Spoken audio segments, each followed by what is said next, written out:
What would you do if you had just 1 hour to change someone's life? Most people don't realize this, but we form a first impression in just 1/10 of a second.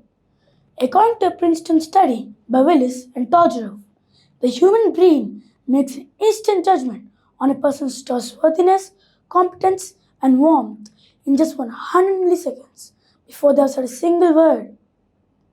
I used to believe confidence was about being loud, taking up space, and owning the room. Then one day, I stood in front of a crowd of 100 people and froze. I couldn't speak. I thought I had failed. But afterwards, someone told me, "You looked real." That's what made us listen. That's when I realized influence doesn't begin when we speak. It begins when others decide to listen.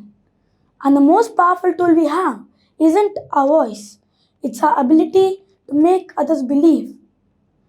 My younger brother once had to recite a poem in front of his class. He practiced at home, line by line, but when the day came, he froze. "I'm not doing it," he said. No arguments, no pep talk seemed to work. So I just sat with him and said, "You know the poem better than anyone, so just pretend you're in the living room." And he finally did it. And that afternoon, he came home with a smile that stretched from ear to ear. That moment taught me something. Persuasion doesn't mean pushing someone. That means the most persuasive messages don't begin with arguments. They begin with presence, empathy, and connection. Persuasive messages activate brain and reward centers in the brain. Dopamine release. When we rationalize a belief that aligns with our identity, persuasion taps in on how our brain processes information and makes decisions. From the moment we enter a room, our minds instinctively begin to detect any influence, drawing on internal systems that gauge emotional cues and potential rewards. The challenge lies in navigating resistance, uncertainty, and differing viewpoints while remaining ethical and effective. Neuroscience shows that persuasive communication activates the medial prefrontal cortex, the part of the brain linked to self reflection and personal relevance. Messages that engage this area are more likely to stick, be remembered, and even be shared.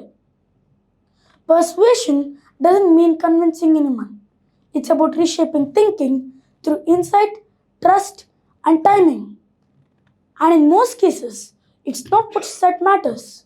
It's how your message fits into what someone already believes. To persuade effectively, start by understanding what your audience value, what drives your decisions, and not what you just want to see. Research by Emily Fogg shows that people are more likely to adopt and share messages that align with their identity, activating brain rewards and self-processing regions.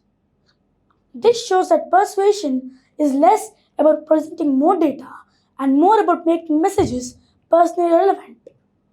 Use simple, specific language. Vagueness weakens impact. Validate the other person's perspective before presenting your own. Psychological resistance increases when people feel misunderstood.